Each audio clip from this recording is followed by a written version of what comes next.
Yes, good morning, good afternoon, good evening, wherever you are in the world. Welcome back to Football Heritage TV. Lubo, another day. I saw a post this morning that said 0 days since Spurs' latest embarrassment. And that pretty much sums up Tottenham at the moment, hoping to wake up to a yellow bar flashing across Sky Sports News. It's not there. Good Monday to you. We're a shit show. Morning. Morning. At least the weather's half decent today, isn't it? Lovely day. That's good. Lovely day. That's good. I think the best way, another defeat. For yesterday, although on my feelings, ANGE is well past his sell-by date. Yesterday was down to the players because they were appalling individual errors. They really were. And I actually listen. We've seen enough unforced errors this season, but that was probably the worst of the season. I haven't seen as many in one game that have cost us so badly. It was the system. Liverpool took us apart system-wise when they scored 6 and when they scored 4. Yesterday was about individual errors. If the players hadn't have made those errors, you're looking at nil goals against, and they were all unavoidable. Bergvall turned into Cunha. Why turn that way? Go the other way. There was no one the other way. There was just a simple thing. Romero lost concentration. He would have known that the fullback was on him. Would have known it. But just Luke, clear don't you think when you get to the stage that this many players are doing this, and this isn't just this game. Yesterday, yes, was a lot of mistakes, but we're starting to see mistake game after game after game. Don't you just think it's got to the stage now where, as I said in the title, when is enough going to be enough? Like it's not getting better. They're not playing for him. We'll talk about it in more detail, but as you sent me this morning, Romero walking down the tunnel without even saying anything to the away fans. Like, surely you make the mistake, you come over at full time and say, look, sorry, that was on me. Yeah. It's the perfect storm, but what's the opposite of the perfect storm? Do you know what I mean? It's like, you know what I'm trying to say? Everything's married together at the same time to be right to say he's got to go. For him, for Ange as well as Spurs, this has to separate. This has to. Yeah, sure. No, listen, Finn's just put up, they're not playing for him. We can all see that. They've not been playing for him for weeks. I don't think they've been playing for him for over a year. I don't know. They've been playing for him for a year. I don't know, because they went to City and won 4-0 and they beat Villa in November as well. So yeah. The way I look at it now is very simple. We've lost 17. We've got 6 to go. If you take a view, we could lose 23, and anything less is a bonus. Then I think that way nothing's going to come as a surprise. So for me, I'm thinking that we are as a club. If we lose less than 23, it's a bonus. Did you just say that? It means that's where I am with this manager, because we're losing week after week after week, pretty much, and and we haven't got any Southamptons to play anymore. No. We've got decent teams, and West Ham might be 17th, but they always raise their game against us. Brighton, Palace could be pushing for a Conference League place or a Europa place, and then you've got Forest, Villa, and Liverpool. So it's a difficult running. It's a difficult running. You couldn't be too much harder. You got the teams that are 1st, 3rd, 5th, 6th, I think. So there you go. You got one team in the bottom half. That's it. So yeah, we're definitely gonna break the record of 20 losses. That's for sure. In fact, we're going to break the record of 21, which was the relegation year in '77, and there were 42 games played that year. So not good. But do you know what? We'll look back hopefully in a couple of months and think, Jesus, thank God that's over. We can now move on with our football club. Oh, I just seen Hippie's made another video about me. Thanks, Hippie. Really?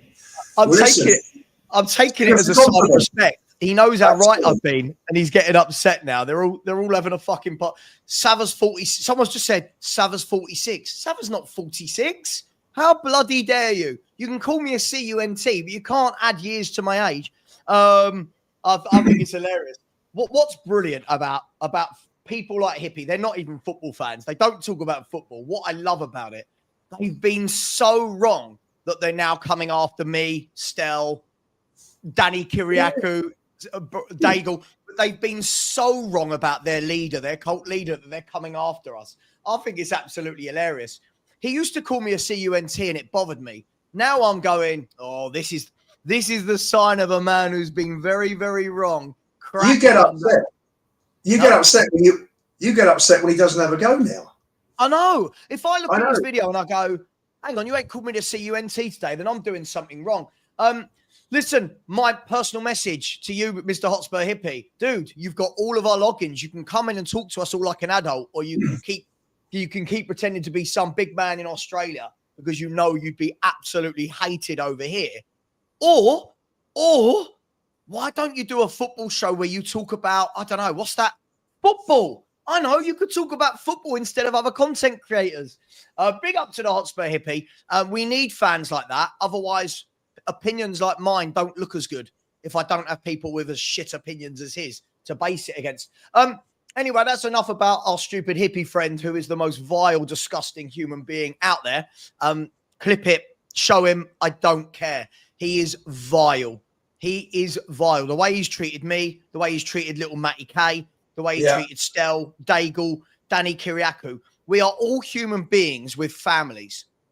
And he's out there online telling the world lies about us, calling us toxic, calling us CUNTs. Vile. It's just vile behavior. It's a man who's too scared to pick up the phone and have a conversation, so he does it all online. I'm calling him out right now. Come on my show. I know he was, I don't do debates. And of course you don't do debate because you don't know football. When I was in White Hot Lane in the 1980s, we wouldn't have done this. What, in the 1980s, the fans wouldn't have booed and got a manager out? Are you having a laugh? Stop it. Stop it. Criminal. Absolute madness that this man is even allowed a YouTube channel with his vile and pure hatred for the world. Mental health. I'm taking a break because of mental health. 2 weeks later comes back and his first video, everyone's a cunt. CUNT this, CUNT that. Toxic, negative. Oh, mental health was going well for 2 weeks, wasn't it? That you came back and berated everyone. Sorry, Lubo, just every now and then I have to let it out because it's just, I find it unbearable that his first fault when we lose games, his first fault is us, the fans that have said how shit the manager is. His first fault is, them over there, it's them. It's because of them we're losing. Nothing to do with your manager. Nothing to do with the manager that you've praised. And it was all right. When he was doing this about Antonio Conte and Eric Dyer, it was okay. But now it's Angepostecoglou. It's not allowed. I don't like the hypocrisy. I don't like people that are scared to talk to other people. Yeah? If you have a row with someone, have it with them. Yeah? If anyone don't like me, I don't care. I don't know if these people like me. If the Mitch threatens the Ben Bowmans, I don't think they've got a problem with me. If, I don't know, Holly's Hotspur, I love Holly, by the way, so probably not. If all of these people, the Flav Batemans, if anyone's got a problem with me as my content, you know what? Welcome. You're welcome on the show. Let's have a chat like grown-ups, not calling everyone a CUNT. Let me give you an example. I don't think Ben Bowman's football opinion is very good, right? I think Ben Bowman comes across like a really nice guy. But you will never sit here and see me saying, that's CUNT. Why would I do that? Yeah, I don't think his opinion's right. Yeah, I think it's a lot of clickbait, but he's doing his thing. I've got no problem with him. Sorry, Ben, if you see this, I'm not knocking you. I've got a lot of time. He's doing his thing. He's creating. He's a good creator.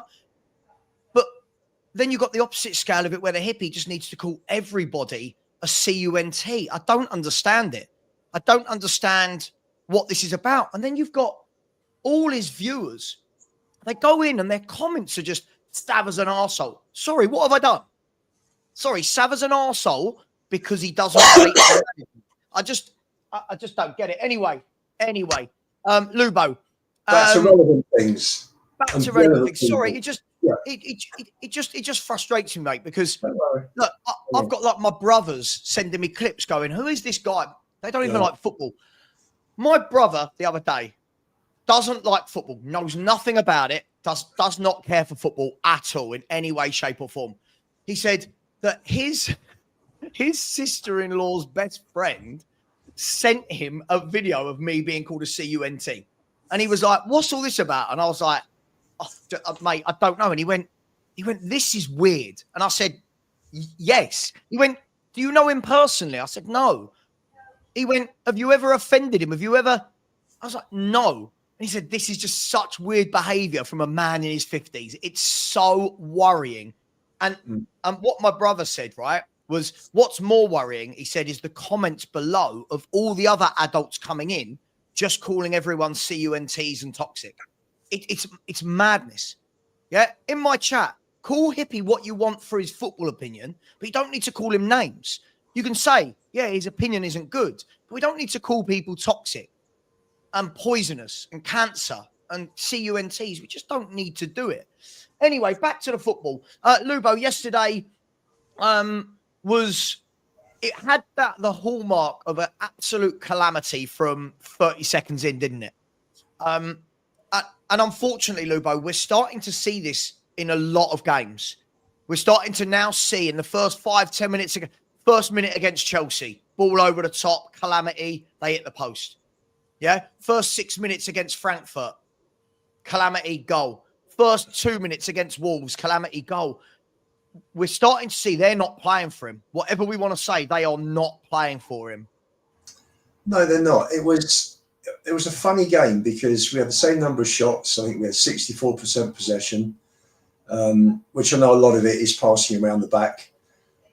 So it wasn't a game that we were outplayed in. Wasn't a game that anybody particularly controlled. You know, it was just down to individual errors. That's what decided the game. But again, it's, you know, what got me was there's a quote from Ange that I read after the game where he said that they asked him about the individual mistakes and he said, look, I'd have been more worried if it had been down to systems. And that sort of typified for me how out of touch he is. The fact that Romero's lost the ball, and because Spence is so high up in his system, playing as an inverted fullback, Spence can't get back to cut off the pass across goal where was it Strand Larsen made it 3-1. Yeah. And he's not even aware. Yes, it was an individual error that put us in trouble, but if Spence had been in his proper position, if he'd been in a flat back four across, then he would have been there and he would have been marking Strand Larsen. So again, we keep repeating ourselves, really, don't we? It's the same virtually every week. We do, but the problem is, Lubo, the problem is, you know, the excuses now have completely gone. There was always that lingering excuse of injuries. And now, unfortunately, we're now seeing that it's nothing to do with the injuries. It's nothing to do with, I said this to you for ages, it's nothing to do with when Van der Ven and Romero play. I heard this for years. When Van der Ven and Romero play, we're better. We're not. We're not better. We're not better when Van der Ven and Romero play. We're exactly the same. We're wide open, no shape. Yeah, we are wide open. There is no shape. The only thing I will say in favour of Romero and Van der Ven being there is that they are the best two centre-backs we've got. And in terms of mitigation, I'd rather have your best two at the back in chaos rather than two that aren't quite so good. So, but it doesn't make any difference. The injuries don't make any difference because we're wide open, and you know we've seen enough. We've seen enough clips over the last few weeks showing where players are and how out of position they are. To say that this is just not the way to play football.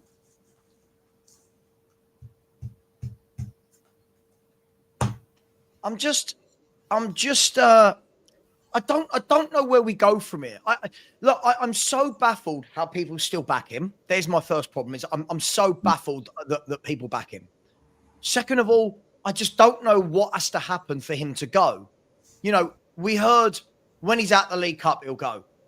When he's at the FA Cup, he'll go. When he drops into the bottom half, he'll go. When he gets this many defeats, he'll go. I can't have a manager that is here because he's beat absolute dross in the Europa League. This is not a reason to keep a football manager.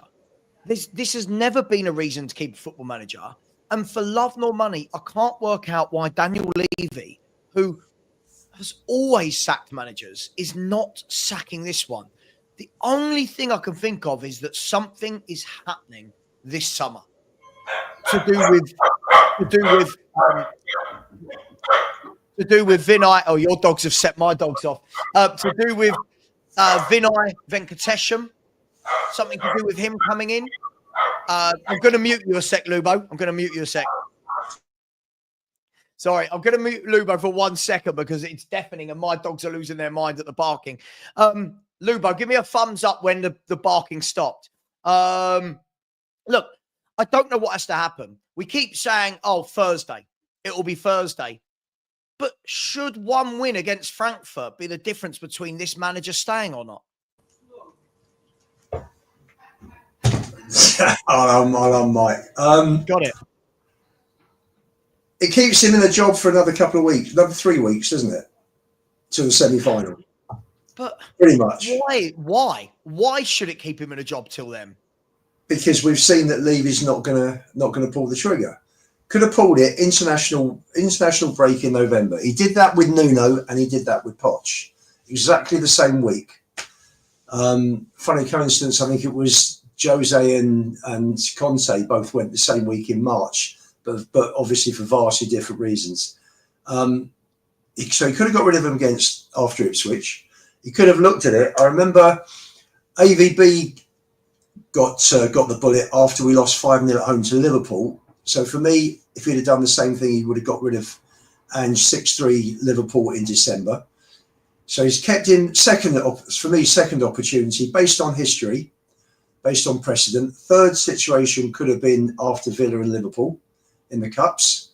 And here we are. And the defeats have carried on. So it literally could have been any week after that. So having come this far with the big game on Thursday and having had pelters for getting rid of Jose a week before the cup final, he's going to stick with Ange. He's going to stick with Ange right through. And after we're out of wherever, I'd love us to get through. I really would. I just don't care. I don't care. No, I do. You know why? Because we're becoming more and more irrelevant as every year goes by without a trophy.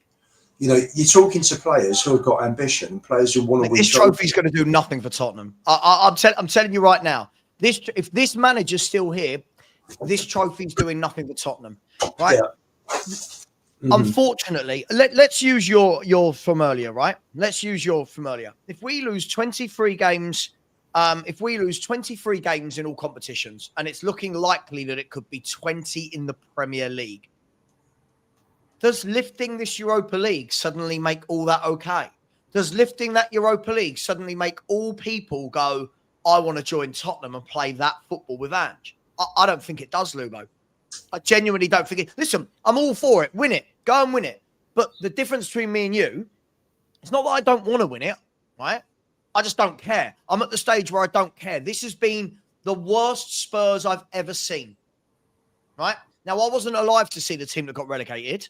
But this, for me, Lubo, this pisses all over the Ozzy Ardiles shit team. This pisses all over Christian Gross's team.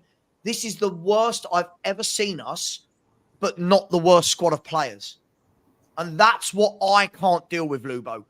We talked about this all year. This is not a squad of players that should be 15th to 17th in the Premier League. This is not that squad of players. I can't have this guy at this football club next season. For me, I don't care about everyone else. For me, I can't have him here. I don't see him. Sav, win or lose the Europa, he's not here next season. I genuinely think that. Hang on. So you believe that Ange won't sack him, Levy won't sack him because we're still in the Europa League, but then when he wins it, if he wins the Europa League, he then gets sacked? If he's lost 21, 22, 23 league games, I mean, that's just horrendous. If we don't get many points from the last six games, say we lose 3 or 4 of the last 6, chances are we'll finish 17th. Because I think we're 2 points above 17th at the moment. So for me, if Spurs are 17th, and you're looking at the money lost. So fine, he goes into the Champions League. If we're a serious club would win the Europa League and get rid of the manager. A top club, they wouldn't. You know, can you imagine if Liverpool ended up like this? Can you imagine what those owners would? But they would. But this is the difference, Lubo. Right. If Arsenal, Liverpool, right, Chelsea, they'll get so low, right, before their owners go, pull the plug, gone, see you later, right? We're 15th in the form table for the last 18 months. So we've just sat and let this. This is why when people were telling me injuries, players out of form, nothing to do with it. We've been like this for 18 months, right? 18 months, 15th in the form table. We're currently 17th in the form table over the last 15 games. Any club sacks him. Chelsea, sack him. Liverpool, sack him. Man United won the FA Cup and the League Cup, then sacked Ten Hag this year when they went in the bottom half. This is not a serious club. I hear you. I agree. It's really not. This club is run like no other club anywhere on earth. Seriously. And before anybody says, of course, there are chairmen who run it for profit, but not to this extent. Every other chairman, I think, in the Premier League has pushed their club as far as they can sensibly and realistically regarding FFP, PSR, whatever you want to call it. We don't. We could go further. We could spend the extra money. We could pay people higher wages to bring them in. And this not paying higher wages is not a recent thing. Sadio Mane was down at Spurs at the start of the 16-17 season, which was the last year at the Lane. We finished second behind Chelsea. And he wanted higher wages than Harry Kane. Levy wouldn't pay him, and Mane ended up going to Liverpool a few weeks later. We could have had Sadio Mane. All he had to do was raise the wage cap a bit for Kane. It wasn't a fantastic amount, evidently, but no, he wouldn't do it. So it's been going on. This is nearly 9 years ago. This is nothing new. This is their business model. Their business model is all about getting Spurs to a position that the fans will think is competitive. So the fans keep coming in and the money keeps coming in. But to go the extra mile and take a risk, they won't do that because there's no guarantee you take that risk. There's no guarantee you're going to be successful. But to get to 5th or 6th and make profit every year, they're happy with. There's no risk. They've got the Sky money, TNT, they've got the telly money pouring in. They've got appearance money coming in. Most years we've had European money to some degree, whatever it was. So they're happy. They're happy. They don't have to spend the money. They've now got to a position where for White Hart Lane to host the 2028 Euros, there's got to be a hotel in place, and they cannot get investment, which is why they brought the guy in, the ex-Arsenal guy in, to raise that investment, so that they can build the hotel, they can refurbish, they can do up White Webb's Park, put an NFL training pitch in, put a ladies' football ground in. You know, the way Man City, I think, have done with their ladies team. They've got a separate ground, and this is why he's come in. And that's the thing. Spurs aren't winning the Europa League. I fully agree with you, Ricky. I fully agree. I don't see how a team that is playing this badly at the moment and has been playing badly for several months. I mean, the last proper performance that we saw against a good team I think was probably Liverpool in the League Cup first leg, which was January the 8th, and before then would have been Man City, and before then Villa. So for me, we've probably had 3 United away, 4 decent performances this season. I agree. That's it. I agree. That's it. Just quickly, my mate's in here. I like my mate Matt. No, Matt. No, don't try and use my logic in the wrong way. Ruben Amorim has not had £400 million, 2 years, and 17 new signings. Right? If this time next year, Matt, when Ruben Amorim would have had the summer and January, if Man United are in the bottom half this time next year under Ruben Amorim, sack him.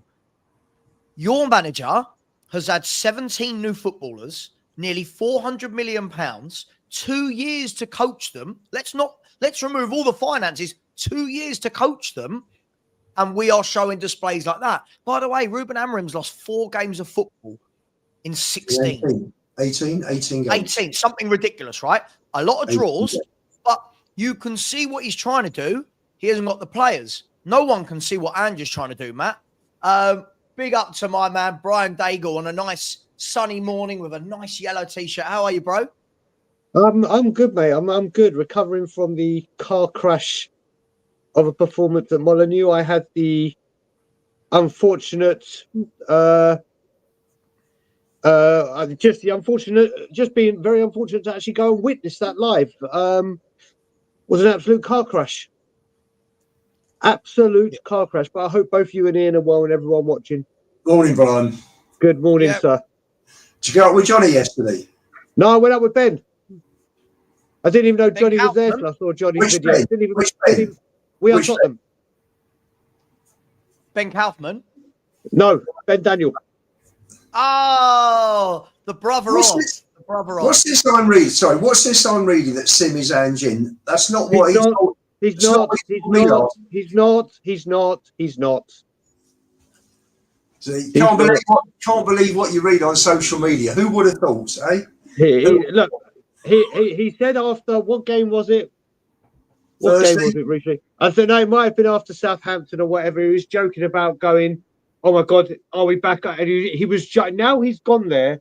He jokes about it. And obviously people misconstrued it and just twist it and everything. And just for the gossip there, he listen, we all wanted Ange to succeed. No matter when you became Ange out or whatever, everyone wanted Ange to succeed. It's clearly the exact opposite of that. Sim is now Ange out.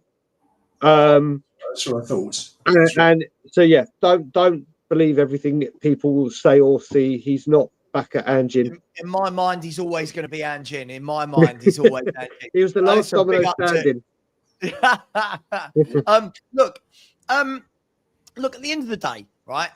I don't even care what's going on at Man U, right? We're not Man U.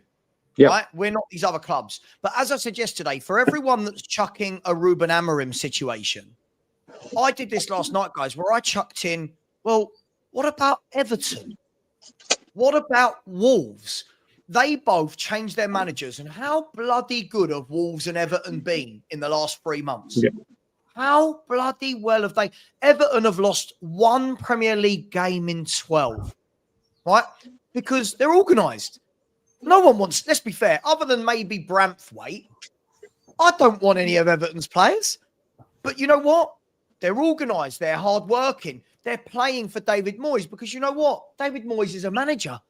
David Moyes is a very good football manager, by the way, that gets a really bad rap because his teams don't play expressive tiki-taka football.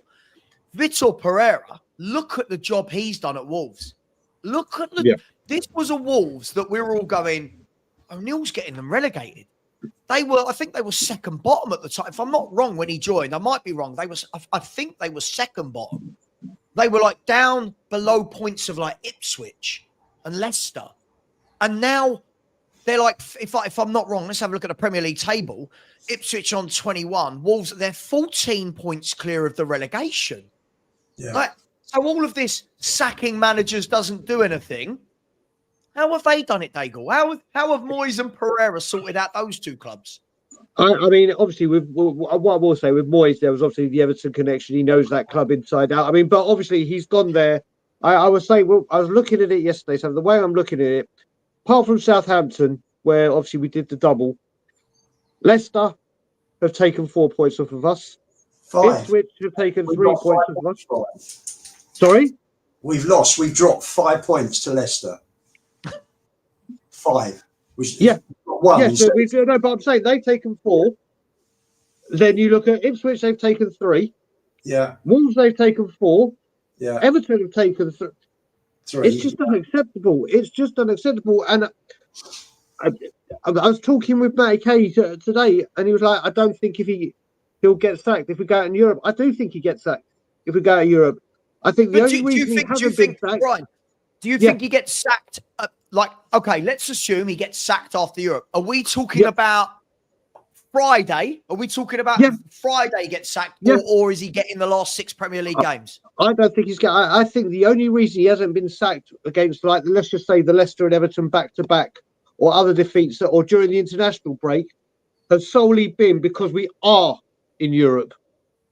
I think that is the one thing, that the one thread he's hanging by. And once that thread has gone, then I really think he will pull the trigger. If we go out Friday, I expect to hear the news Friday.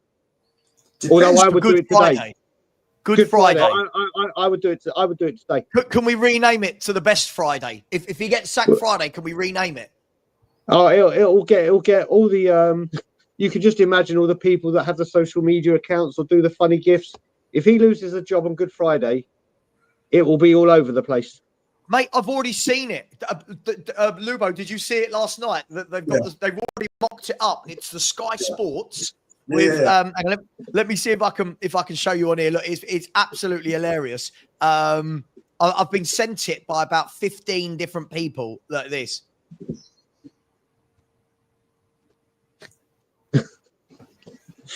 Yeah. I've got this horrible feeling that even if we lose on Thursday, Lubo, I've got this horrible feeling they'll say, I'll just keep him for the last 6 games. He can't do any work. Sav, it all depends what's in his contract. If there's a clause that kicks in at the end of the season, then you're not going to throw away several £1 million for 6 games when those 6 games are meaningless. Yeah. Because he can't go any further down. He can 15th. We can only finish 17th. That's 6 million. If Levy's going to lose more than 6 million in positional pay, positional prize money, then he's obviously going to save money. Hippie loves Brian and Savva, yeah. Oh, big up, brother. I think he fancies me. I think he fancies me. It's peace and love, brother. It's peace and love.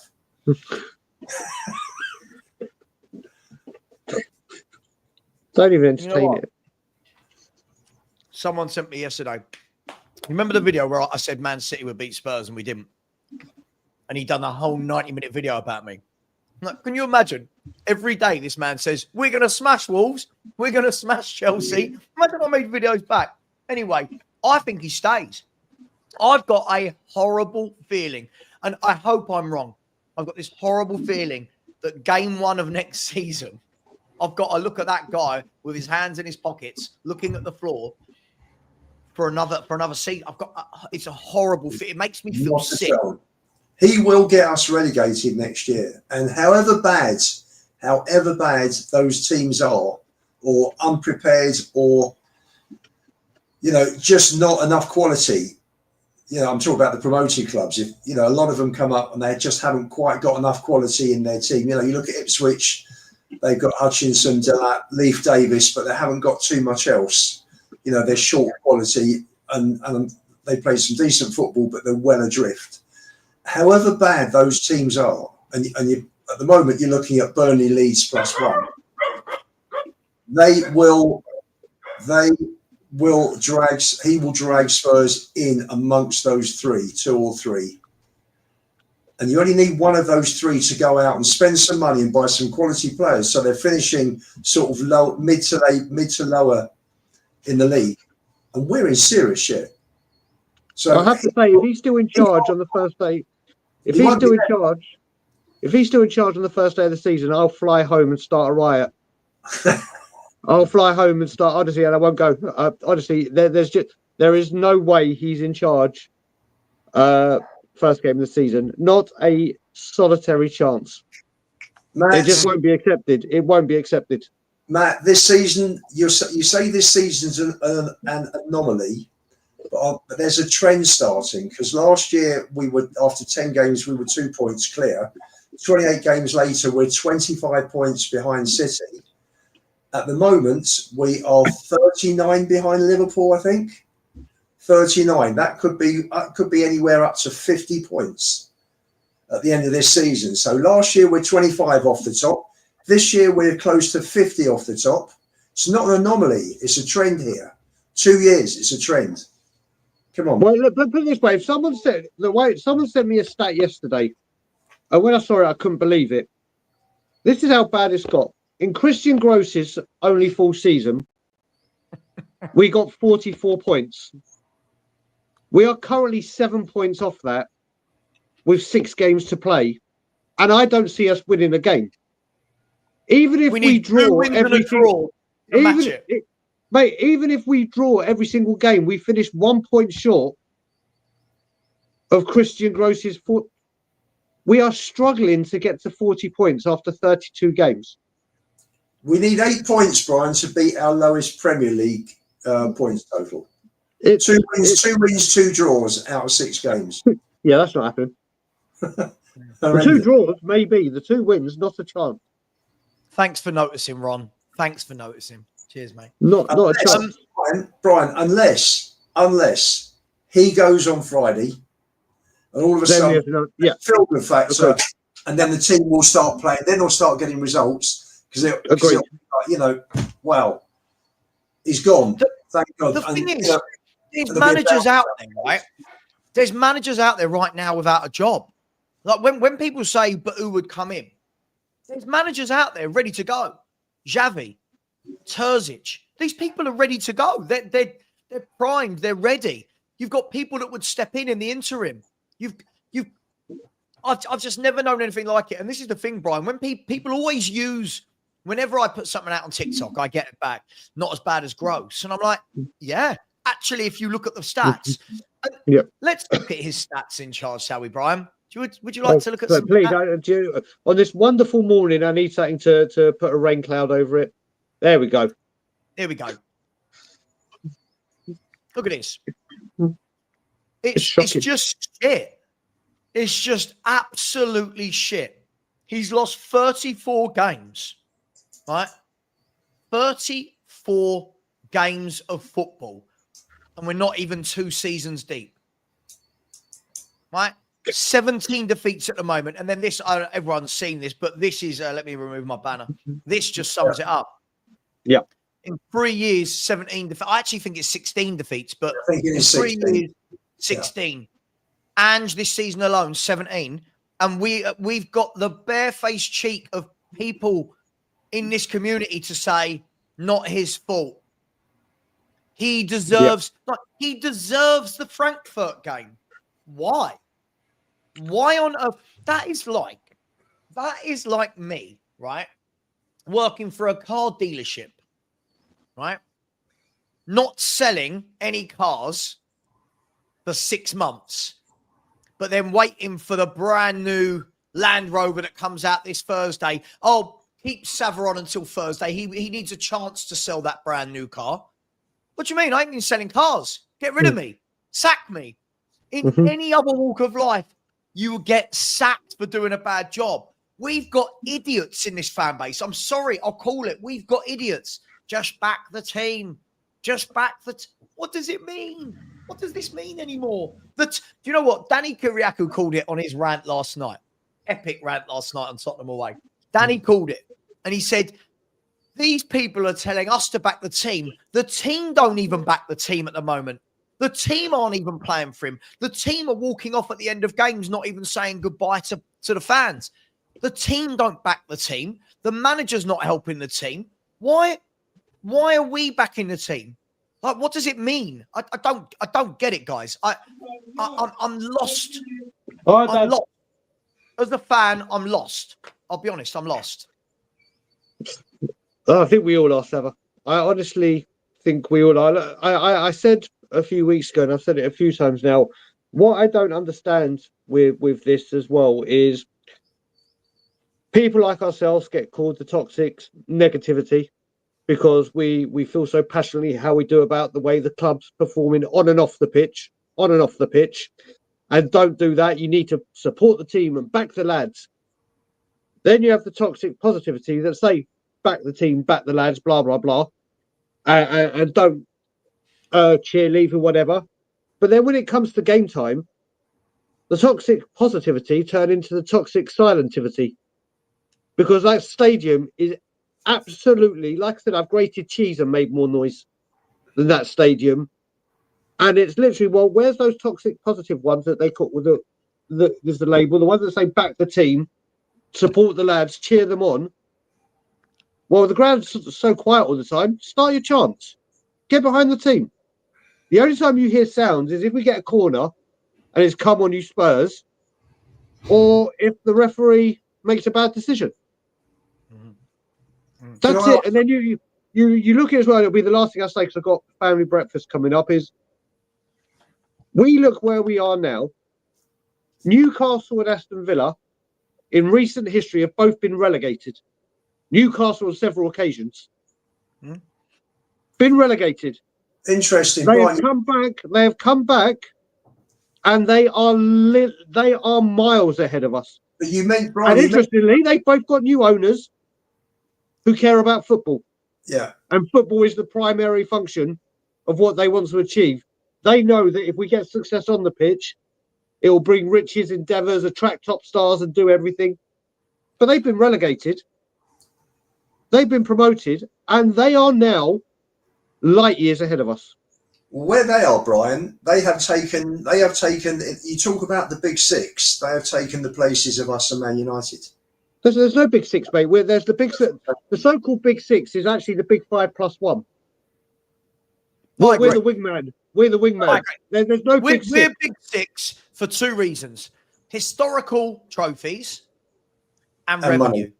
That's right. That's why we're big six. But I think you're spot on, Lubo. Newcastle and Villa are quickly taking the spots of us and Man United. Spurs and Man United. They are taking those spots. And the difference is, if Newcastle get Champions League football this year, yeah, they're going to spend. And Newcastle, look, even without all, like everyone's saying, Newcastle are the richest owners in the world and they can't spend money. So have still amassed a midfield of Tonali, Guimaraes, and John still managed to amass Gordon, and have still managed to get people like Hall and Livramento. So even spending less money than us, they've managed to amass that team. Right? Yeah, but listen, before you carry on, Savva, I've got a jet because I've got breakfast with the family. Guys, I'll see you later. See you later, Savva. Always a pleasure. And it was about time I left because this guy's come on, so he can take the reins over. Daddy, we'll replace one of you with the other. There you go. See you later. Have a great one. Daigle out. Daigle is out. Ange out. Mun out. Lange out. And just everyone out. Everyone out. Daigle out. Kiriakou, who is Hotspur Hippie's #1 fan, in. Welcome. Good morning, Danny. Your bed is made, morning, so it's going to be a good day. Yeah, his bed's made today. Well done, Danny. My bed's always made. It's the first thing I do every morning. It's always made. Lubo, you said you wanted to react to something you saw. Yeah, Matt said that we're United are worse than us, and where will they be next season? I think the difference between us and United at the moment is that if these managers carried on, he will take us down. But Amorim is of the quality that he will weed out. It'll probably take him 4, 5, maybe 6 transfer windows, but he will completely change that squad. And maybe Bruno Fernandes will probably be the only one that survives, I think, from what I'm hearing. So and Dorgu, who's his only signing, who he bought in January. So apart from that, they've got the manager in those squads, and we've got a better squad, but no manager. So completely different. Completely. Can we, just before we move on from that, Lubo, I just want to, you know me, I like a bit of fact. I don't like fiction, right? Let's have a look at two things. So the statement was, we're better than Man United, right? Well, let's have a look at the form table for the last 15 games. No, we're not above Man United. They've got 16 points. We've got 14 points. Let's do something else. Let's look at, what's that thing? You know, like growing up, there was a way to determine how teams have done all season. Is it called a table or something? I think it's called a table. If you look at the table, again, Man United are above us. In what way, shape or form are Man United worse than Tottenham? Man United got beat 4-1 at Newcastle United. We've just conceded 4 goals away at Wolves, who was 17th in the table, right? So let's not do this who's worse game. First of all, it's futile. Both teams are not good at the moment. Second of all, right, I have faith that Ruben Amorim will turn it around in the summer, given his own players. I have zero faith that Ange Postecoglou. Danny, I'll start with you. This is what I can't understand. It's not just Matt. I mean, Matt, bless him, he's got no football knowledge at all. But the doubling down, Danny, has gone doubling, quadrupling, a million timesing. These people have been wrong week in, week out for over a year, but they keep doubling down on it, Danny. It's absolutely bananas. You're on mute. There we go. Thank you. Yeah, it makes it it makes you laugh. It does make you laugh, honestly. It's just, I think so many people now are at that point where they are just kind of checked out emotionally when it comes to Spurs. And I think it's just that's I mean, do you know what the biggest sign is, Sav, for me? Is when the biggest sign is when other rival clubs are relishing this position we are in, and they genuinely want Ange to stay in as manager. When you've got other fans saying it, then you know it's really bad. It's like just like when we were doing it with Arteta, when he was bottling everything and he was finishing 7th and 8th and all this kind of stuff. We were all doing the same thing. We were like Arteta in, all the Arsenal fans were like Arteta out. It's exactly the same thing. It's exactly the same thing. They love it. And Danny, they love it. I go onto panel shows, right? They don't even banter me now. I know, They've stopped ripping the piss out of me because what do you say? Like, they're like, Spurs are shit. And it's like, yeah, what do you, another loss? Yeah. Another loss. Like, like, it's just, I don't know. What do you do? Yeah, I don't know how. I just don't understand. Like, there's a difference between. See, this is why I can't stand, Sav, when people say it's people like us, all of us, that are the negative fans, right? You've got someone like Ian Lubo who goes to every game, home and away, goes to all the youth games, and people say because he has an opinion of Spurs, he's not a fan. It makes absolutely no sense whatsoever, right? That is delusional for people who think that, of those people that like Lubo that go to the games, all the games. And for me, it's just like there's a difference between being positive in everything else you do in your life, or whether that's your family, your job, because look, life is not about Spurs, right? But there's a lot of people that seem to think because you have a realistic opinion on Spurs because of what's being displayed to us, we humans, we use a thing called our eyes, right?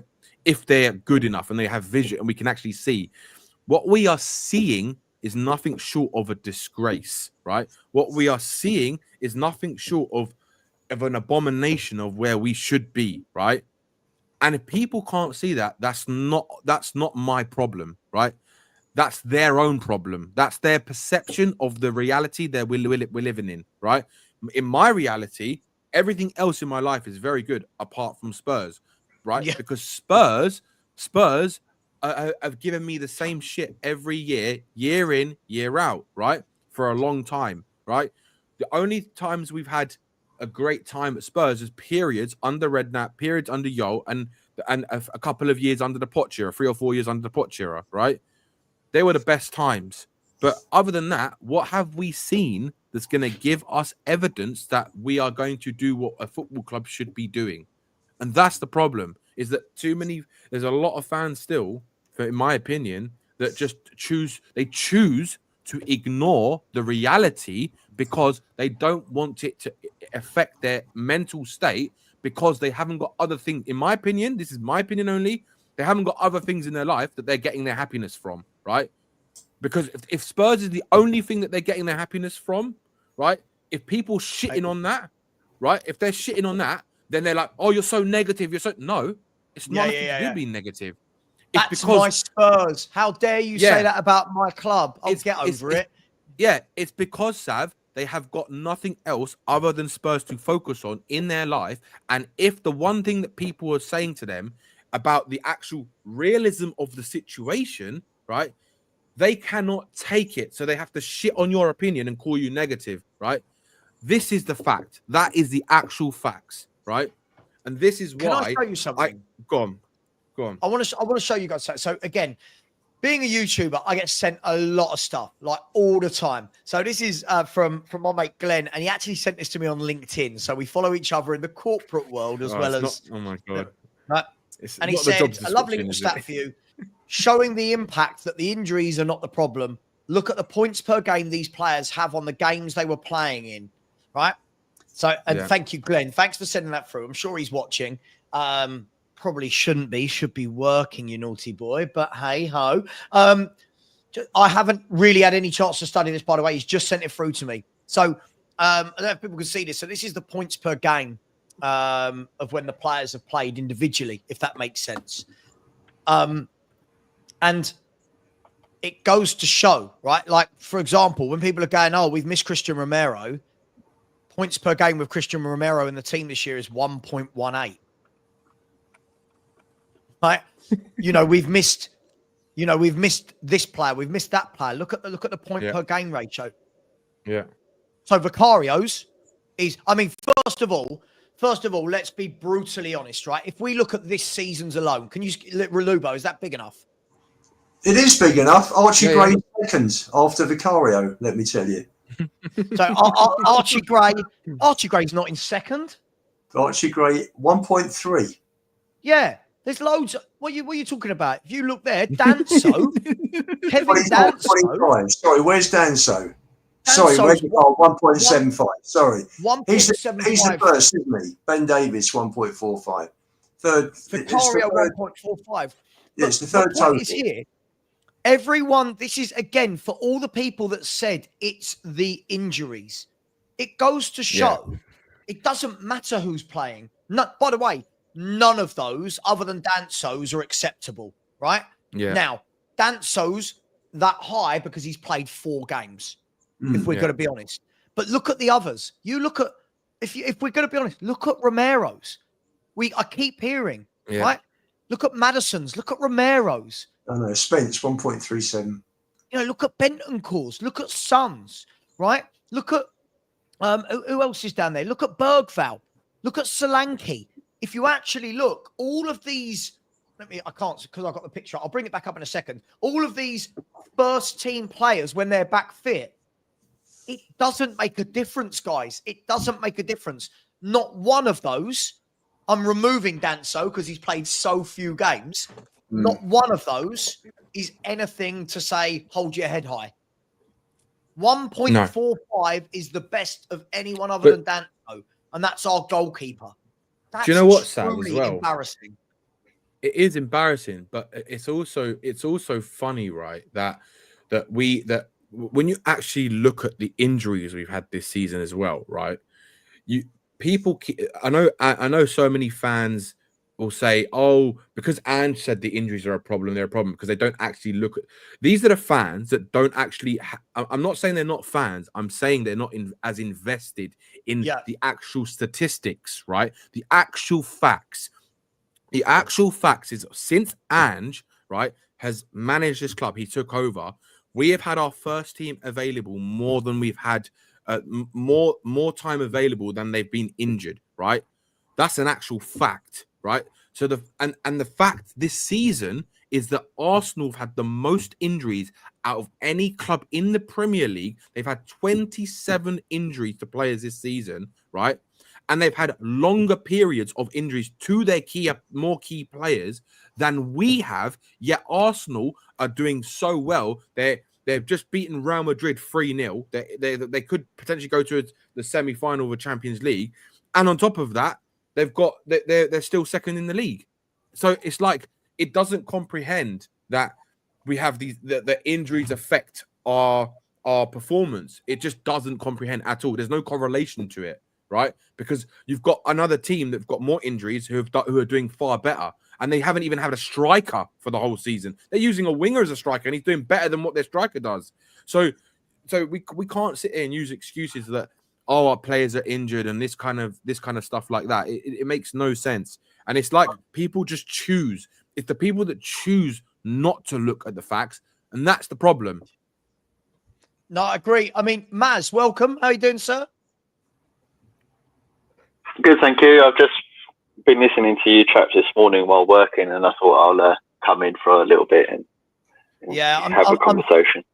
I'm sorry that you've woken up to no breaking news, Maz. I apologise on behalf of Daniel Levy sincerely for that one. That is really disappointing. I'm not sure how I can ever get over it.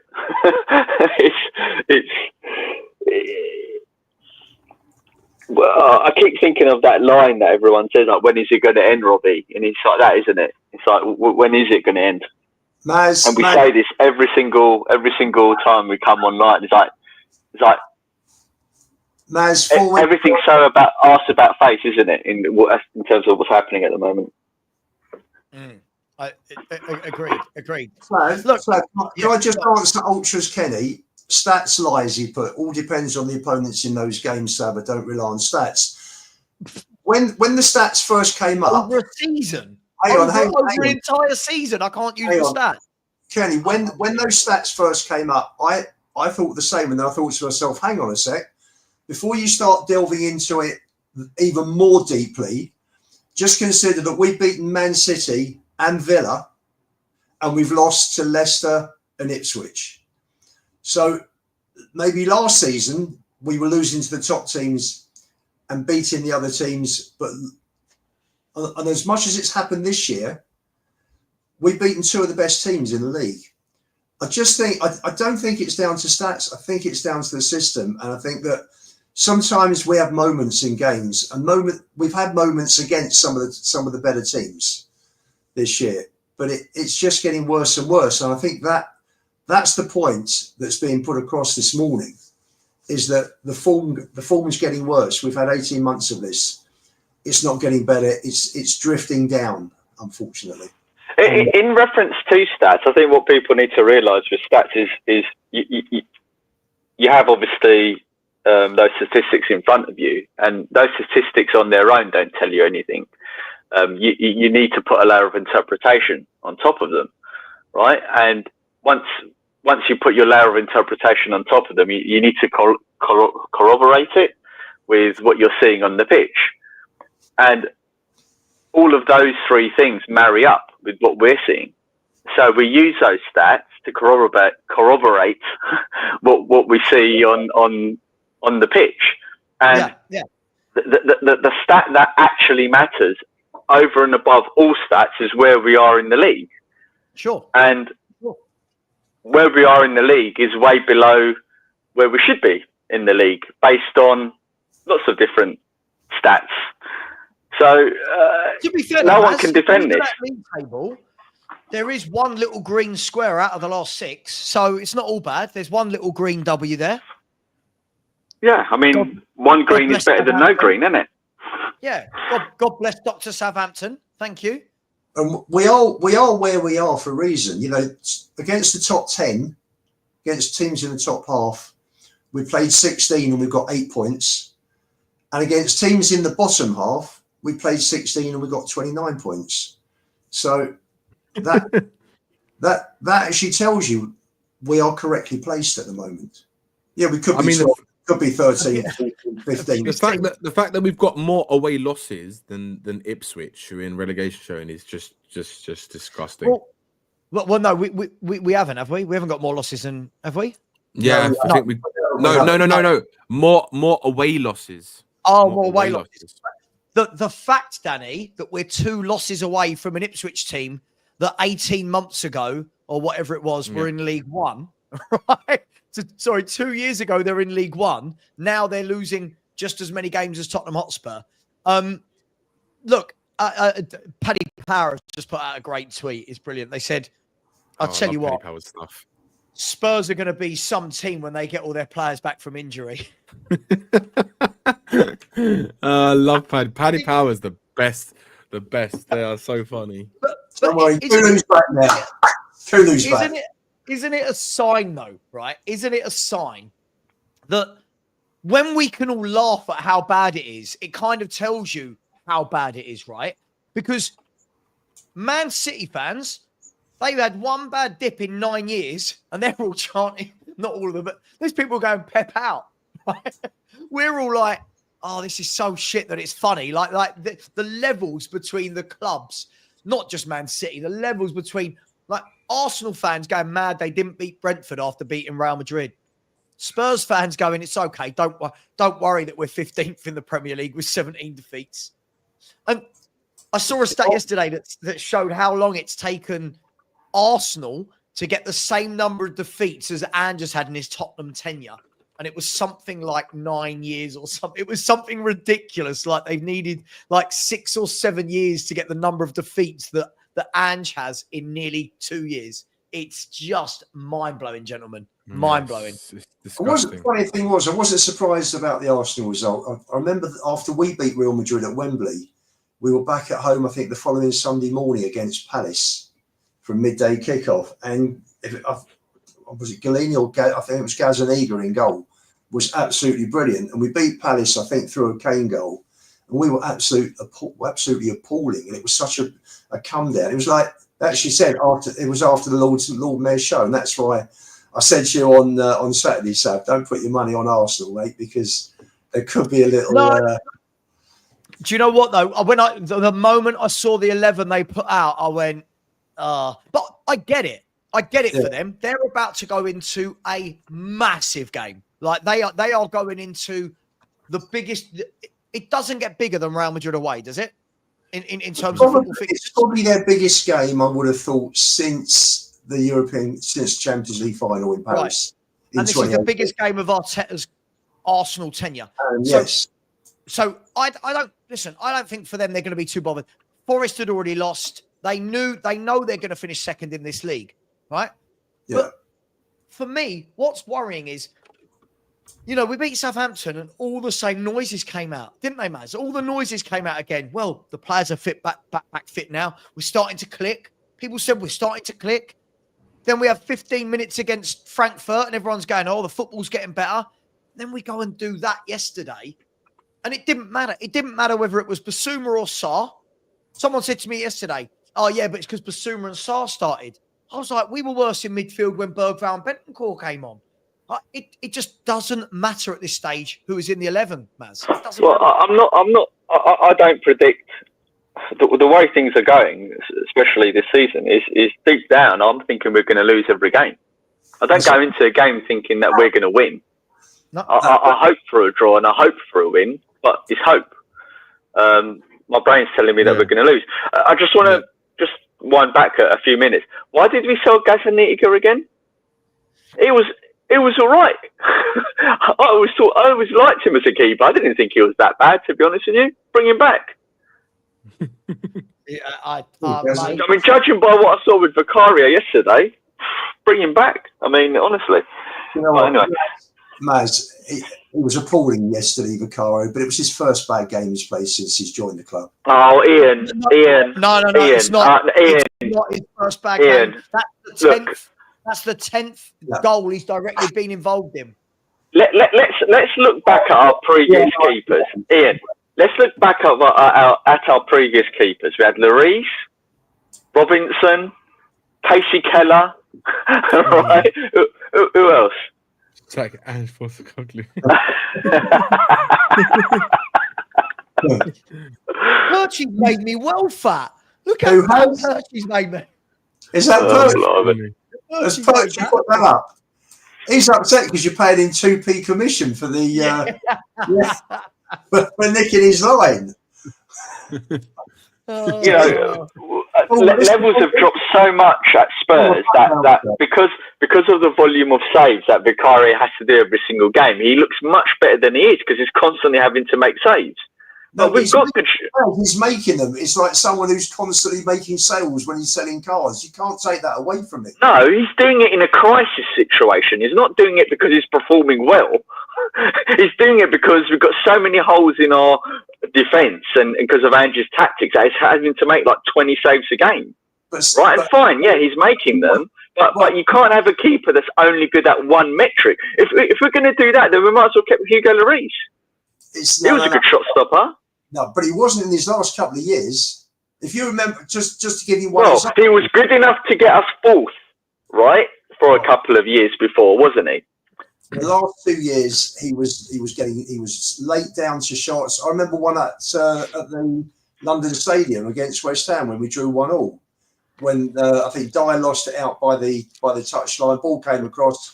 There was a shot. He was so slow getting down. Vicario has made plenty of mistakes that will equal Lloris, right? With Lloris, because he was such a good keeper, we're picking on his last years and picking out a couple of mistakes he's made in games.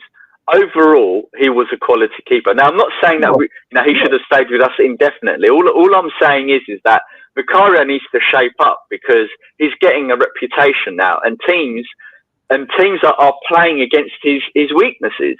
And they're getting success. And that's what I'm concerned about. He's been our best player this season, Maz. I'm sorry. He's been our best player. He's been our most above Gray? I don't think, but I think if you're listening to what Maz is actually saying is a lot. Look, I like Vicario, but it's another one where I go, yeah, you're a good goalkeeper. I don't think he's anything special. I think he's good. I think he's a good shot stopper. I question him in the air massively. I question his ability to come out and handle crosses from corners. Some of his punching, I'm just baffled as to why he comes out and punches it and doesn't catch it. He is dreadful with his feet. Let's be brutally honest. He's dreadful with his feet, which is weird considering Ange brought him to play in that system. I think he's a good goalkeeper, but as always, I think we've gone overboard about one of our players again. And I feel like it's what we do. We go well overboard about these people. Let me show you, right? Let me show you this. And this is courtesy of Ricky and the guys over at Last Word on Spurs. Let me put this. So I haven't verified this, but apparently he made 2 errors leading to goals in the first half alone. The Spurs shot stopper has been at fault for over 10 goals due to individual errors since joining the club. There you go, Ian. You don't remember those, do you, Ian? Eh? You don't remember those. You're not coming to me saying, oh, well, he's made all these mistakes. You're picking at our boy Lloris, right? No, listen, Lloris for me was, after Clements and Jennings, has been, for me, in 60 years, our third best keeper. Torsvet. Sorry? I'm chucking Torsvet in there. Well, I know you would. You like Eric. But, what do you mean? What was wrong with Eric? He wasn't as good as Lloris. Listen, FA Cup winner, baby. He was in your team, wasn't he? He was in your best FA Cup winner, baby. He was a winner. He was in your best Spurs team, wasn't he, Sam? Listen, him and Lloris, I loved Eric Vite. I loved the tiny little shorts he wore as well. Made him look sexy. I loved old Eric the Viking. But look, again, for me, I think when you are under the cosh, what I want a goalkeeper that's composed. I want a goalkeeper that takes the sting out of the game. And I couldn't quite work it out, guys. I don't know if any of you could. I couldn't quite work out what was Vicario complaining to the ref about for that first goal. Backing in. That's what he's complaining about. You see, for me, recently he's been coming out and he's been catching balls. He shouldn't be punching those balls. He should be catching them. Yeah. And getting himself into a position beforehand where he can come and claim it. And yes, of course, there are variables when the ball's coming in, players are running in front of you. But there was no need to punch it yesterday. And the second one, he should have anticipated the fact that it was going all the way through, and then he could have caught it instead of pushing it onto Spence.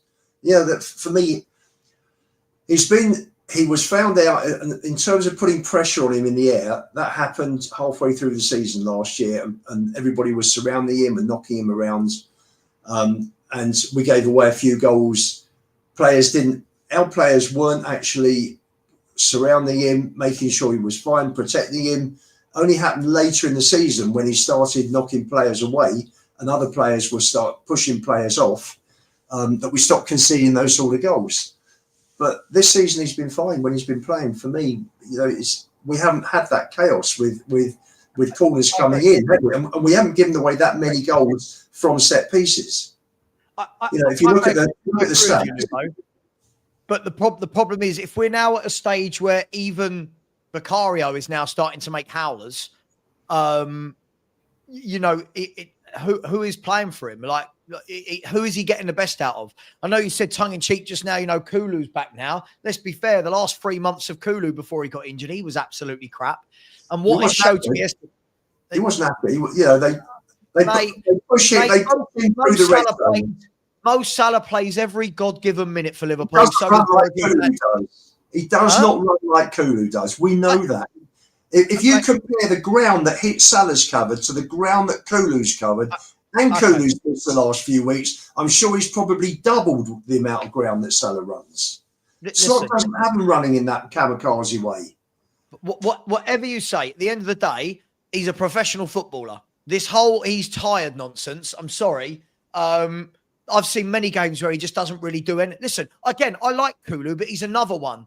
Since he's been injured, this is the new guy that we're relying on when he comes back. I heard it with Solanke, wrong. I heard it with Van der Ven, wrong. I've heard it with Romero, wrong. I heard it with Vicario, wrong. When all of these players were right with Vicario. But Lubo, you're missing the point. The point was that when these players came back, we were meant to get better. It hasn't happened. The formers, if anything, we look worse than we... You know what? I'm going to call it. I think we look worse since the players have come back than when we had the likes of Gray and Davis at centre-half. I think we look worse. Is that not what happened in Ange's first season as well? I know when we had Royale, we sort of... Although we didn't maybe pick up as many points as what we were hoping, a lot of people were saying, "Oh my God, we look better with Royale." And who else was it in the central defence, Davis? Than what we did. Maz, the stats say differently. The first 10 games we got 26 points. Then we had that calamitous game against Chelsea. The next 9 games we got 10 points. Players then came back. The next 10 games we got 20 points, and then we got 10 from the last 9 again. So it was. So they dropped down basically. They dropped down. Then they dropped down. And the reason they dropped down, Matt, it's very simple. They were playing all the top clubs. Fair enough. No. We don't get to do that. We don't. We don't get to do this. That when our players come back, we're going to be good. Oh yeah, but when they came back, they had to face the better teams. Hang on. No. When you're saying, hang on, Lubo. Hang on. When but we the results this season mirror that. Hang on. They mirror. Hang on. Last season, when we played those last 10 games of the season, what was it? We lost 7, drew 1 and won 2, maybe? Something like that? 1-3, drew 1, lost 6. Right. You've got to remember, when that run of form started, we were 4th in the Premier League table. So all of this, we had to play all the best teams. Factually, we were the 4th best team in the league at the time we were playing these teams. Right? Because we played the teams in the bottom half. It's the same this season. Look at the points total this season. Come on. Look at the points total. This season, right? We beat Aston Villa in the league. We beat Man City in the league. That's it. But that's it. That's all. I know, but Lubo, out of 16. You can't have it both ways. You can't be sitting. Last year we beat Liverpool. We beat United. You can't have it both Lubo ways. loves it both ways. He loves it. You can't have it both ways. It cannot be when our players come back, you'll see what Spurs really are. Then when nothing changes when these players come back, it's, but it was who they had to play. What? These players, the Van der Vens, the Romeros, the Vicarios, the Solankis, they were all playing when Palace beat us, when Ipswich beat us, right? Leicester City, it shouldn't have mattered which 11 put out. We lost. The excuse is just constant. I'm just quoting facts. I'm just quoting facts from last season, Sam. The same thing has happened this year as last year. You all did it, right? Lubo, you were in this camp of people that did this. You did it last year. You've done it this year. When the players are back and the players have come back, nothing's changed. And we're all going, when are you going to learn? It's the manager and the tactics. Yeah, but you remember you were saying to me, the difference when Solanke's in the team because he presses. What difference? But no, not correct. He's come back. He's come back, Sam. And he's come back and he's crap. He's much worse. Come back and he's crap. I'm going to tell you why he's come back crap, Lubo. Because he was crap before. He wasn't. He was. He's not primary playing natural. He's never been good. You keep putting these players on a pedestal. I don't get it. I'm not on a pedestal, but he was better before he was injured. He just ran around a lot. He ran around a lot. That's nonsense, Ian. Come on. That is nonsense. He scored for 3 months since he got back from his injury. He scored all his goals before the injury. So he must be crap if he's been crap. All of those 3 goals or whatever that he scored, all of those 3 goals that he scored in like 2 of them were 1 game or whatever it was. I think he scored 10 actually. I think he scored 10 in total. No, hasn't he scored 7? Is it 7? 7 in the league. I think he's got the same amount as Mikel Merino, who's a midfielder. Like, come on, like. Anyway, going back to my original point, I was told when Solanke was out, we missed him. When Vicario was out, we're not winning games because of him. Then it was wait till Van der Ven and Romero both get back into centre half. They're back. We're not winning games. Then it was, who was it? Oh, Kulu's out. Now we're going to have to wait for Kulu. Then it was, oh, but if Odegaard had been playing today, his trickery on the wing would have, when Bentancur, but Bentancur's been injured. We miss him. Bentancur's back now, and we're all saying how shit our midfielders and we need new midfield. Like, when does this end?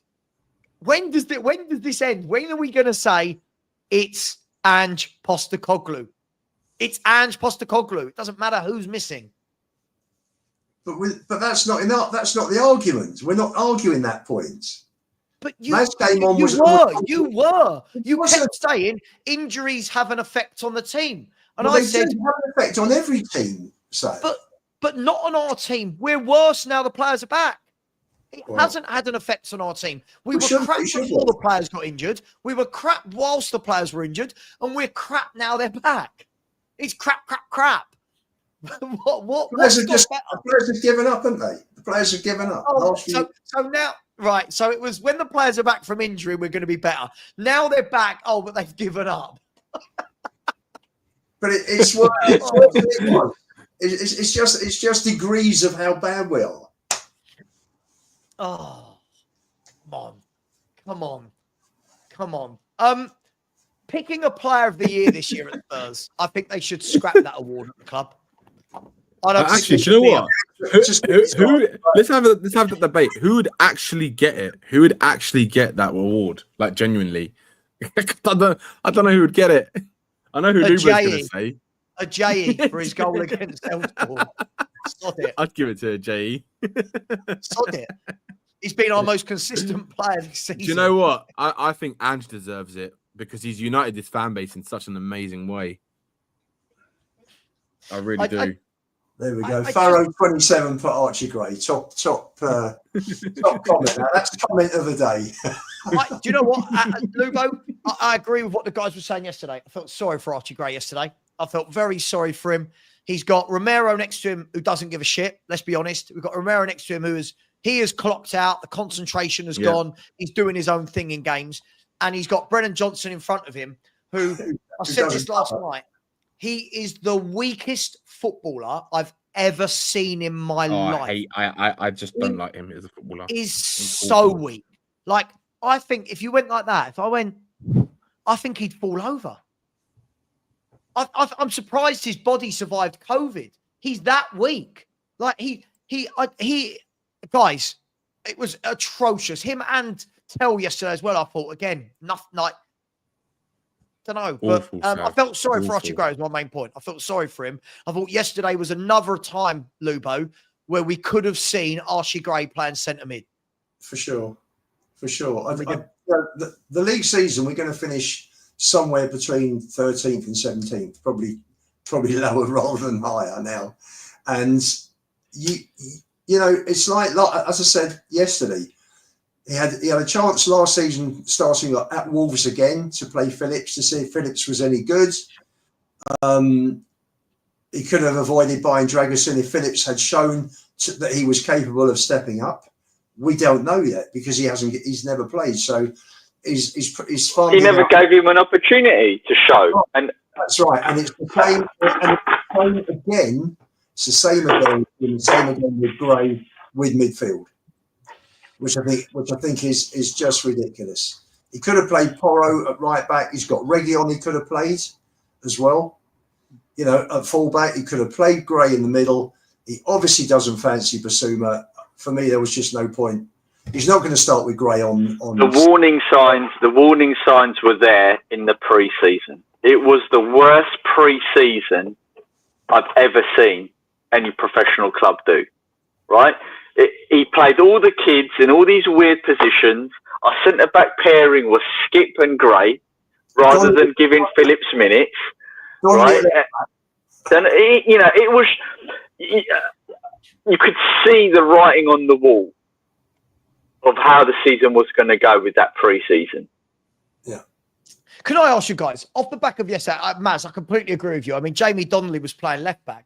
When Lubo and I were at Orient the other week, do you remember that? I think there was a couple of kids behind us from the academy, weren't they? They were in their Orient tracksuits, and they were going. They said they didn't know we were Spurs fans. They were like, "Oh, guys," because I said loudly, didn't I? I said I thought Markanday was the best player on the pitch in the first half. Technically, he stood out above everyone. Small, not very strong, but technically, you could see he's played at a higher level. They turned around and said, "You wait and see when this young lad Donnelly comes on." And I went, "Yeah, we're Spurs fans." And I said, "You'll never guess where he was played in pre-season." They said, "Where?" And I was like, "Playing left back." Pre-season, he was playing left back, and they couldn't believe it. But guys, looking at yesterday's lineup, are we resigned to the fact that Jed Spence isn't playing again on Thursday night? Looks like it, doesn't it? Oh, can I just say, I'm going to say something controversial here. I'm quickly being not impressed with Spence, if I'm honest. I think he's another player we've overhyped massively before he's had an opportunity to really impress.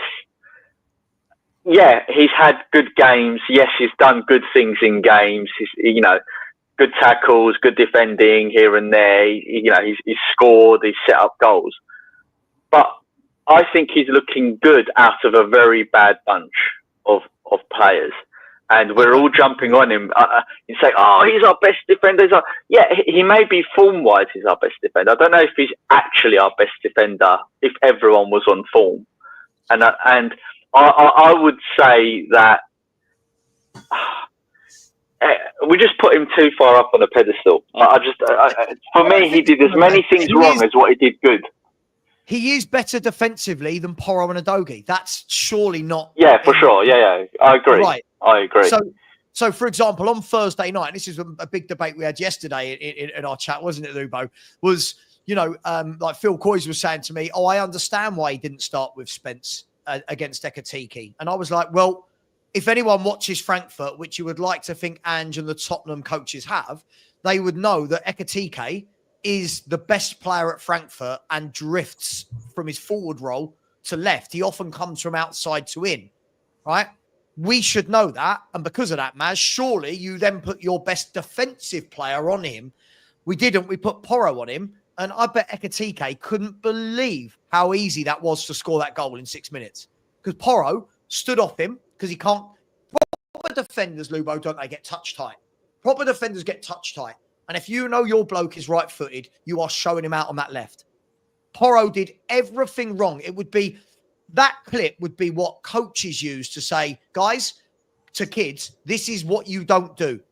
As a fullback, this is the no-nos of being a fullback. Jed Spence wouldn't have done that because Spence is physically stronger than Porro. He's more switched on and not many people glide past him. So, but I'm worried, Maz, that we're going to get to Thursday again and he's going to go with that tried and tested Porro. I agree. I agree on the attributes front for sure, and I think one of the reasons why I think he's better, it doesn't make the same types of mistakes as what Porro does, is because he probably doesn't listen to Ange as much as what Porro did. And I'm saying that as a serious point. He's got that, on a Nick and Alex saying here, he's got that swag about him, that arrogance, right? And I think when a player's got that type of arrogance, he believes in his own ability, so he doesn't implement verbatim what Ange is saying, which is probably why Ange drops him randomly, because Ange is thinking, I'd rather have a drone that doesn't think for themselves in that position and does exactly what I say. And I'm being honest, that's what I think. I think that's why that's why Spence is standing out, because he's thinking for himself a bit more than the others. Yeah, that's why he's the one that's dropped. Yeah, you know. Bit like Maddison, though, isn't it? I actually see that as well. I do actually see that too. I think it's like when you watch Spence play, what I see is someone who does what you kind of see. He plays his game, kind of thing, if that makes sense. Like if you look at the way he does it, he plays the game that suits him, and he uses his own characteristics and his traits and his style, which is why I think he is standing out. I completely agree with that, Maz. When you watch the other players, you see them they look a bit more restricted. They look a bit more restricted because I think they're the ones following what Ange wants. And I actually probably think that's probably the reason why Spence is maybe not getting picked, because he's not listening to what he's doing. But that's the funny thing. It's like, because Ange is so arrogant, right? No matter how good someone plays, if they're not listening to him, then he's not gonna play them. But that's goes to show his incompetency, because he is not choosing one of our better performing players. It's ridiculous. Can I just make a couple of quick points before I come back on that? Rob T fully agreed. Gray does need to bulk up, and I'm sure they'll do that in the summer. Remember, he is only 19. So no nonsense football fan. I don't hate Dragerson. My point was that we had Phillips at the club. Give him a chance, and if he's not good enough, then go and buy someone like Dragerson. If you've got a centre back that is I agree with that. If you've got a centre back that's at the club and he comes through, then he adds to the squad, and he's taking that place that Dragerson took. That was all. Dragerson, I like Dragerson. That's right, 21 million quid. That can go on. That could have gone on a left-sided centre back who can play left back as well, which is where we are short. Dragerson, I like. I think he's wrong for the high line that Ange plays, but in a lower block, I think he'll be very good, and he's superb in the air. He's brilliant in the air. So that was the thing, Lubo. Last year, if you remember, after that Chelsea game, and the next game was Wolves, wasn't it? So the Chelsea defeat, and sorry, I'd be remiss. I'm not allowed to talk about the Chelsea defeat without showing the picture of the Chelsea defeat. We're all going into that Wolves game going, well, it's got to be Phillips, aren't we? We're all going, it has to be Phillips. He's the only, him and Davis are now the only centre-backs at the club. Correct. And when he puts Royal there, you're like, yeah, all this nonsense you heard from all the Ange fans that he's really good with the kid. It was Dyer and Davis for that game. Well, whoever it was, you're thinking to yourself, Dyer, which we're actively trying to sell. Correct. Right? We were actively trying to sell Dyer, and we didn't play Phillips. Even this year, they sent Phillips out on loan, knowing that we only had 3 senior centre halves. Yeah, it's just the incompetence. We said earlier, Lubo, that Ange is the problem from a management point of view, but Daniel Levy is the problem from a gross negligence point of view of allowing this to continue. And this is the thing. The whole thing is negligent, from the coaching to the manager to the scouting to the owner. The whole spine at Tottenham now is so negligent that we're not fit for purpose. And this is why I hope, and I know I said this to you guys, this is why my only hope is that we're doing a clean sweep. My only hope is that they're bringing in Vinay for one side of the business, and that we're bringing Paratici back. I'm not even in love with Paratici, so to speak, but that we're bringing Paratici back because it means Lang and Munn are going, and that means that Paratici will bring a new manager. That's where I'm at. I'm at the point of praying that these suits at the top are being replaced so that the people below them in the tracksuits are also getting replaced. Sure. Well, I've said all along, they should have actually looked at Ange and his tactics and where he's won his trophies, and then assessed, do we think the way he plays is suitable for the Premier League? I've complained because, people are going, oh, Ange has won this, Ange has won that. Hang on a sec. Ange has won nothing in the top European leagues. Amorim has won the Portuguese league. Slot won in Holland. They've come across, they are winners. So by that metric, for me, Paratici was with Juventus in really successful times. And he was going out and picking players. And Juventus had the most brilliant 10 years, I think. Most of the 10 years were very good under him. So for me, we bring someone in who is successful in another European league. I'm delighted because he's got a proven track record. So, yeah, I'm really pleased that Paritici's come in. And the work that he did to streamline and actually get our academy back on track, because the academy was the laughing stock of London. We were losing players to other clubs, good players, left, right and centre. And he's come in and he stopped that hemorrhaging with players going elsewhere. And we've got junior teams in the academy that are winning trophies. They won 2 or 3 last year, I think. They've won 1 already this year. The other night at Stevenage, they beat Charlton. And I mean, this kid, Luca, was it Williams? Williams Barnett, isn't it? Williams Barnett is looking super. Didn't he? Don't be surprised if he gets put on the bench between now and the end of the season.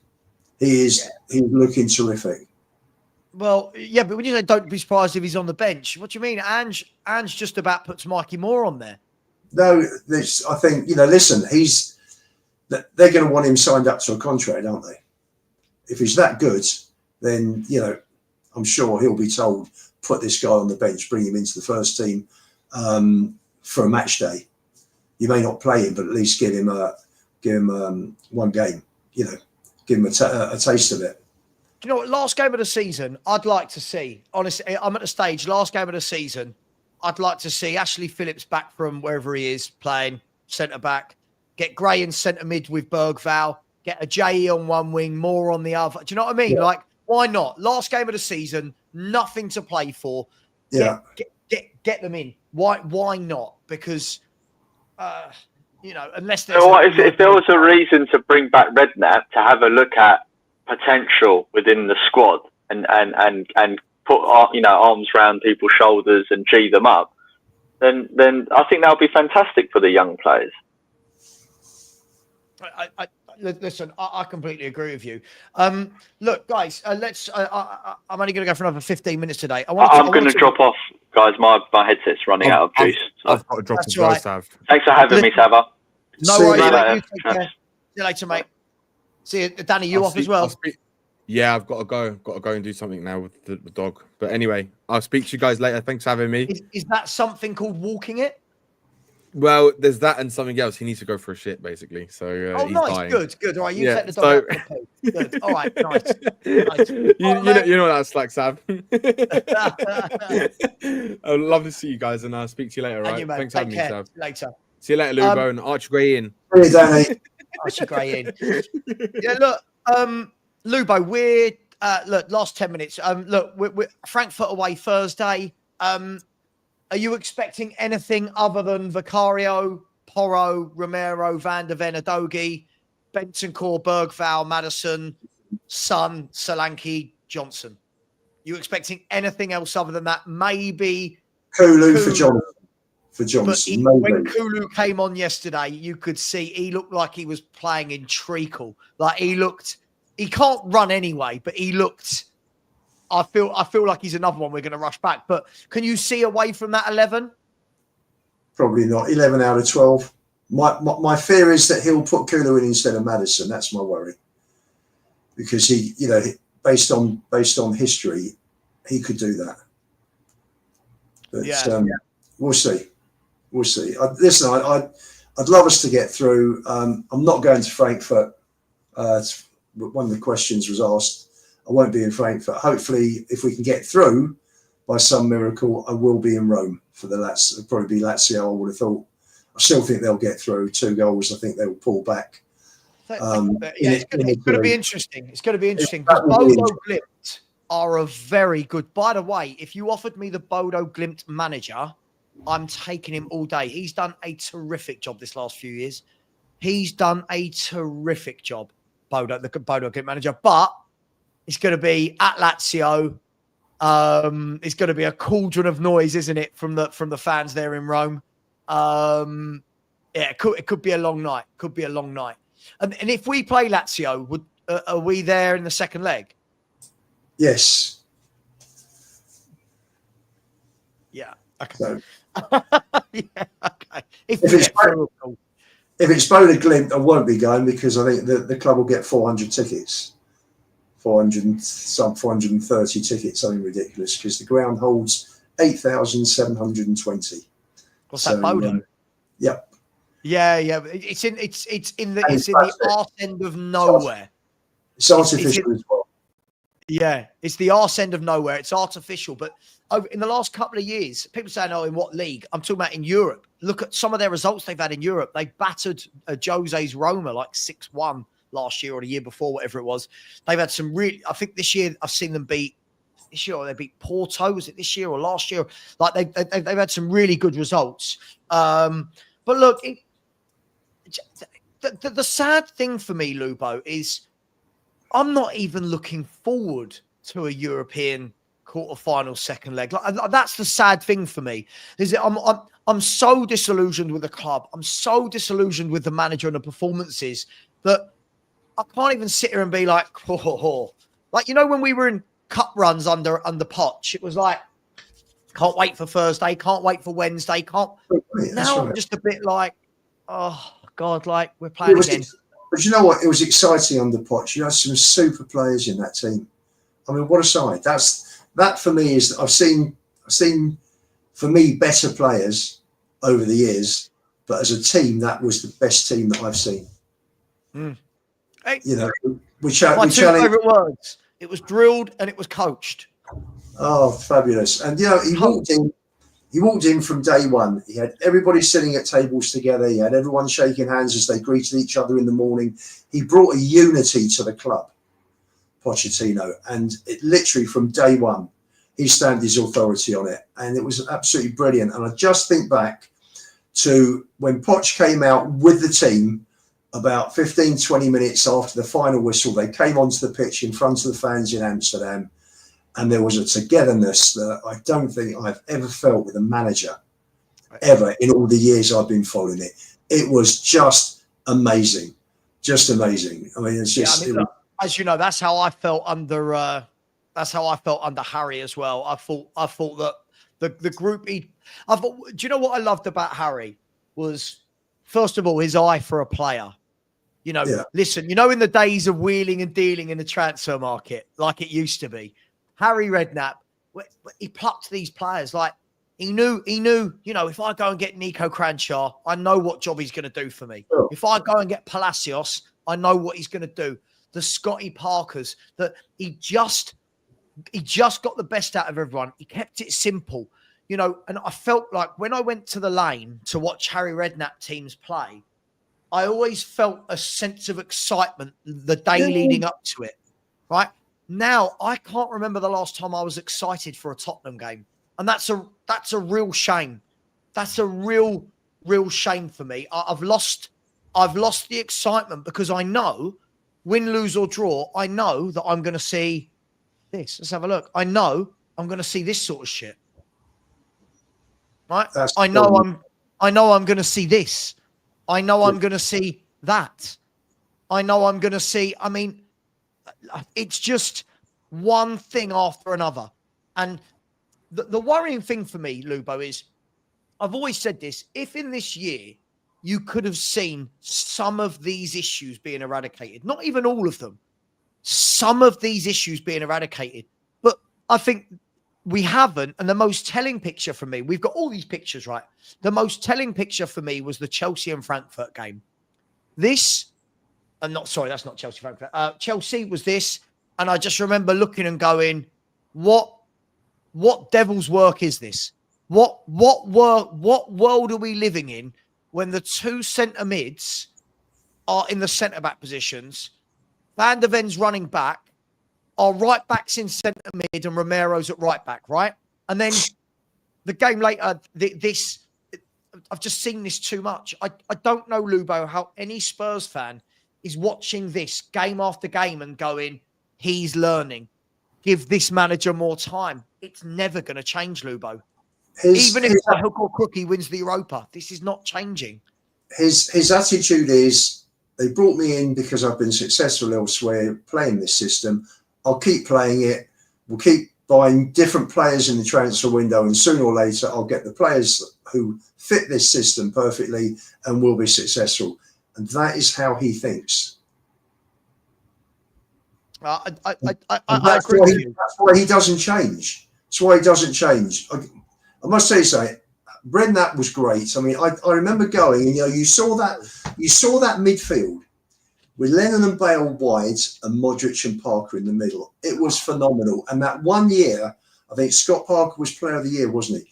What a player! I mean, he was just brilliant, wasn't he? As the six. I mean, him and Modric together, I mean, were just superb. And then you had Van der Vaart in the hole.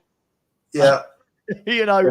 Oh, mate, it was, but again, nothing was complicated about it, Lubo. You know what I mean? Aaron Lennon, where did Lennon play? He was out wide right. What did he do? Yeah. He was running at players. Bale, out wide left, running at players. Parker did what you want from a centre mid. Modric did what you want from a centre mid. Van der Vaart was a playmaker, not playing on the halfway line. You know, the fullbacks, Chorluka and Chorluka and Benoit. Benoit Atuakoto played as fullbacks. The centre halves weren't on the halfway line. Harry kept it simple. Put his arm around players, let them play, let them go out there. Of course, we didn't win titles. There were better teams. But I remember I was so excited to watch those games. I must say, say there were better teams. If he'd have been backed that Christmas, sure, with was it Spence? Sorry, it was Cahill and Tevez, wasn't it? I think he wanted. Yeah, he wanted Cahill and Tevez, and he got Saha and Nelson. That's right. We were 3 points off the top at that stage. I agree, Lugo, but he didn't. Who knows? And that's just symptomatic of the neglect from the owner that we've been talking about this morning. Yeah. But this is my point. People will get me wrong, and I know people will use this as a stick to beat me with. I can't help that I'm not excited to watch Spurs. I can't help it, Lubo. The way we play is just rotten. From start to the way we play is rotten. I don't get excited by 15-minute spells, right? That's what it is, isn't it? That's what it is now. That's exactly what it is, Lubo. But I don't get excited by that. As a football fan, I like the tactical side of the game. So I look immediately at the first minute of the game yesterday. Wolves got the ball. You saw it, shuffled it out wide left, overlapped. They went 2-on-1 versus Archie Gray. And it's like, that's what already in 60 seconds, Wolves know this is how you get the Spurs. That for me is unforgivable. So apologies if I offend anyone and you think I'm a bad fan. Yes, I want Spurs to win, but I don't remember the last time I enjoyed watching Tottenham play football. I don't mean one-off games. I mean, like, I don't remember the last period of games where I went, this is good. I'm enjoying this. Well, I think the last time was the first 10 games of last season, because we were winning games. And, even then, though, some of them I thought we were. Yeah, but yes, to your point, yeah. But even then, look, people will think I'm a shit fan. I've had enough. It's been hard work. I've had enough. The last, I can't remember the last time we played well in the Premier League at all. I can't remember the last good game we played in the Premier League. I think it was probably Man City. Yeah. First half against Southampton, thought we were, listen, we did what we had to do. They're a poor team. They are a I'm shambles. not having it. But you know what? So we put them to the sword. We're 5 up at half time. Yeah, And, sure. You can't ask for more than that. Against the top team, probably City. I would have thought, as I say, we've only beaten 2 teams in the top half of the table. They were both in November. And we've done nothing since against Bournemouth. We've lost to Brighton. We've lost to Fulham. We've lost to Forest. And so on and so forth. So it's been poor. It's been poor. Do you know what? And I quote what Perchy said to me yesterday. And you're in the group with him as well. And I thought he had it spot on, my mate Perchy. He turned around and he said, I just can't wait for the manager to go so I can start caring again. And I thought that was a really good way of putting it, Lubo, because we're at the stage now where I'm not angry when we're conceding goals because we're conceding so many of the same kind, Lubo, that it's not a shock. Like when that goal went in yesterday by Cunha at the end, I was saying during my watch along, it's coming. This 4th goal is coming, guys, because Wolves again and again and again were getting in behind again and again. I can't be angry about it. This is what we are. This is what we've turned into. And this is what fans like that, Matt, that's what they want. They want this awful football. They're championing this awful football. And I will never champion awful football. Well, listen, we didn't need to lose that game. Wolves didn't have to do much to win it, to be fair. They didn't. But in the second half, what you'll notice is, and again, by the way, can we give a little bit of props to players that don't get credit? I thought yesterday, Andre and Gomez in central midfield were excellent. I thought Andre, just as a kind of destroyer, but defensive-minded, getting stuck in, and Gomez, really good range of passing. I thought he was really good, wanted the ball, got on the ball, spreading the play. And I think it's a sad indictment that Wolves are bringing off the bench a player of the quality of Cunha, and we can't. And I think that was for disciplinarian reason, wasn't it? I know, but my point is, and again, Luba, I showed this yesterday. This was the 11, right? This was their 11, and again, I go back to if anyone had said that this 11 would beat Spurs 4-2, you would have laughed, right? People would laugh. I think the key for them were the middle 4. Oh, they were excellent. That eight Murray's a player. I don't think the back 3 were great, particularly. And we gave Larson the goal. Apart from that, it didn't overly impress me. I thought those 4 in the middle were superb. And ultimately they won the game for them. Yeah, listen, I thought the 4 in the middle was superb. Strand Larsen's a pain in the arse. He's a very unconventional striker. Yeah. He did some brilliant things, then some terrible things. But you know what? He's got 13 goals, Premier League goals this season, playing for a team that's been fighting relegation all season. In his first year in the Premier League, Cunha's class. Cunha is class. He's a superb footballer. But I just think it's a sad indictment that 11 is now rocking. Like before, it would be, the Man U's of old, the Arsenals of old. Oh, they've rocked up and beaten Spurs 4-2. You go, yeah, well, they're superior.